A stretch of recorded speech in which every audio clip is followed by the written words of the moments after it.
Assalamualaikum, selamat datang. Hari ni kita dah masuk sebiji Myvi full original SE1 2008 1.3 auto. Mari kita tengok ni. Kereta memang segak habis. Siap dia convert lagi lampu SE2 smooth. Tu mari kita tengok bahagian luar tu. Kereta memang segak noh. 4 biji tayar. Semua bunga cun-cun 80-90% lagi. Right. Ni bahagian belakang dah.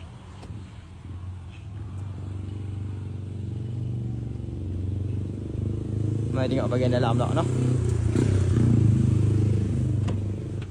Dia. Ni bahagian dalam dia. SE. Mai siap meter warna biru, ada airbag kiri dengan kanan, dalam full leather seat. Noh, sekali dengan door trim.